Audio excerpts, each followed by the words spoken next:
দখলদার ইসরায়েলি বাহিনী এবং ফিলিস্তিন পুরোদমে যুদ্ধ চলছে। জানিয়ে দেব হাতে থাকা সর্বশেষ আপডেট আন্তর্জাতিক সংবাদ। প্রথমেই সংবাদ শিরোনাম। সিরিয়ায় ড্রোন হামলায় ৫ ইরানপন্থী যোদ্ধা নিহত। এরপর জানিয়ে দেব জাপোরিজিয়া পারমাণবিক বিদ্যুৎ কেন্দ্রে ড্রোন হামলার অভিযোগ, পাল্টাপাল্টি দোষারোপ। এদিকে একের পর এক প্রতিবেশী দেশ ভারতের বিরুদ্ধে ক্ষুব্ধ হয়ে উঠছে কেন? এরপর জানিয়ে দেব মধ্যপ্রাচ্যে শক্তি বাড়াতে সাবমেরিন ও বিমানবাহী রণতরী পাঠানোর নির্দেশ যুক্তরাষ্ট্রের। আরও জানিয়ে দেব উত্তেজনার মধ্যে সৌদির কাছে অস্ত্র বিক্রির সিদ্ধান্ত ওয়াশিংটনের। সর্বশেষ জানিয়ে দিব রাশিয়ার ৩০ কিলোমিটার ভেতরে ইউক্রেনের অভিযান। এতক্ষণ শুনছিলেন সংবাদ শিরোনাম, এবারে বিস্তারিত। তবে অনুরোধ থাকবে ভিডিওটিতে একটি লাইক করবেন এবং কমেন্ট করে জানিয়ে দিবেন কোন জেলা থেকে আপনি আমাদের এই ভিডিওটি দেখছেন। সিরিয়ায় ড্রোন হামলায় ৫ ইরানপন্থী যোদ্ধা নিহত।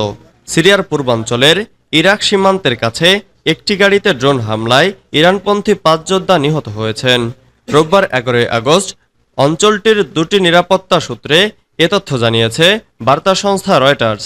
একটি সূত্র জানিয়েছে হামলাটি ড্রোন দিয়ে পরিচালিত হয়, তবে ড্রোনটি কোনো সামরিক বাহিনীর ছিল না তা নিশ্চিত হওয়া যায়নি। দ্বিতীয় সূত্রটি বলেছে চেকপয়েন্টে স্থান পরিবর্তন করার পর এটি যোদ্ধাদের লক্ষ্যবস্তু করেছে। ইরাকের সঙ্গে সিরিয়ার পূর্ব সীমান্তের বিস্তীর্ণ এলাকাগুলো ইরানপন্থী সশস্ত্র গোষ্ঠীরা নিয়ন্ত্রণ করে। তারা দেশটির গৃহযুদ্ধের সময় সিরিয়ার সশস্ত্র বাহিনীর পক্ষে লড়াই করেছিল। বর্তমানে সীমান্তটি চোরাচালানের কেন্দ্রস্থল। এখান দিয়ে যেখানে ইরাক থেকে সিরিয়ায় অস্ত্র আনা হয় এবং অন্যান্য পণ্য ইরাকে পাঠানো হয়। যুক্তরাষ্ট্র ও ইসরায়েল উভয়ই সিরিয়ার ইরানপন্থী যোদ্ধাদের ওপর হামলা চালিয়েছে। জাপোরিজিয়া পারমাণবিক বিদ্যুৎ কেন্দ্রের ড্রোন হামলার অভিযোগ, পাল্টাপাল্টি দোষারোপ।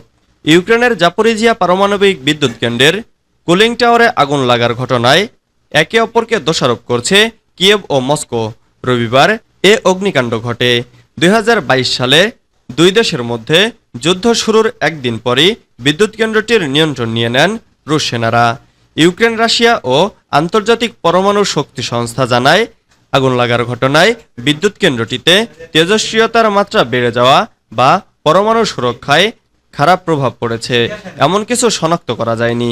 বিদ্যুৎ কেন্দ্রটিতে মস্কোর নিয়োজিত কর্মকর্তা ভ্লাদিমির রোগভ বলেন, বার্তা পাঠানোর অ্যাপ টেলিগ্রামে আজ সোমবার দেওয়া এক পোস্টে দেখা গেছে কুলিং টাওয়ারে আগুন পুরোপুরি নিয়ন্ত্রণে এসেছে। তিনি ও জাপোরিজিয়া অঞ্চলে মস্কোর নিযুক্ত গভর্নর ইয়েভজেনি বালিটস্কি এ ঘটনার জন্য ইউক্রেনের সামরিক বাহিনীকে দায়ী করেছে। একের পর এক প্রতিবেশী দেশ ভারতের বিরুদ্ধে ক্ষুব্ধ হয়ে উঠছে কেন? ঠিক ১০ বছর ৩ মাস আগে নরেন্দ্র মোদী যখন প্রথমবার ভারতের প্রধানমন্ত্রী হিসেবে শপথ নিচ্ছেন, তখন প্রতিবেশী সব দেশের সরকার বা রাষ্ট্রপ্রধানদের দিল্লিতে আসার আমন্ত্রণ জানিয়ে বিরাট একটা চমক দিয়েছিলেন তিনি। এমনকি দাওয়াত পেয়েছিলেন পাকিস্তানের তৎকালীন প্রধানমন্ত্রী নওয়াজ শরীফও। মোদী সরকার সেই প্রথম দিন থেকেই বারবার বলে এসেছে তাদের পররাষ্ট্রনীতিতে সবচেয়ে বেশি গুরুত্ব পাবে প্রতিবেশীরা। এই নীতিটারই পোশাকি নামকরণ করা হয়েছে নেইবার ফার্স্ট বা প্রতিবেশীরা সবার আগে, এবং দিল্লিতে সরকারের মন্ত্রী বা নীতি নির্ধারকরা গত এক দশকে বারবার বলে এসেছেন নরেন্দ্র মোদীর পররাষ্ট্রনীতির মূল স্তম্ভই এটা। অন্যভাবে বললে ভৌগোলিকভাবে যারা ভারতের চেয়ে দূরে, তাদের চেয়ে দক্ষিণ এশিয়ার ঘরের কাছের প্রতিবেশীদের সম্পর্ককে ভারত বেশি গুরুত্ব দেবে এবং তাদের স্বার্থকে প্রাধান্য দেবে। এটাই হলো নেইবার ফার্স্টের সার কথা। তবে মুখের কথা একটা জিনিস, বাস্তবেও যে সব সময় মোদী সরকারের কাজে তার প্রতিফলিত দেখা গেছে তা কিন্তু নয়। পশ্চিমের বন্ধুরা যেমন অনেক সময়ই দিল্লির কাছে দৃশ্যত বেশি গুরুত্ব পেয়েছে, দিল্লিকে অনেক বেশি মাথা ঘামাতে হয়েছে চীনকে নিয়েও। মধ্যপ্রাচ্যের শক্তি বাড়াতে সাবমেরিন ও বিমানবাহী রণতরী পাঠানোর নির্দেশ যুক্তরাষ্ট্রের। মার্কিন প্রতিরক্ষা সচিব লয়েড অস্টিন মধ্যপ্রাচ্যে একটি গাইডেড মিসাইল সাবমেরিন এবং ইউএসএস আব্রাহাম লিঙ্কন বিমানবাহী রণতরী দ্রুত প্রেরণের নির্দেশ দিয়েছেন। রবিবার সন্ধ্যায় ইসরায়েলের প্রতিরক্ষা মন্ত্রী ইয়োব গ্যালান্টের সঙ্গে এক ফোনালাপের পর অস্টিন এই নির্দেশ দেন।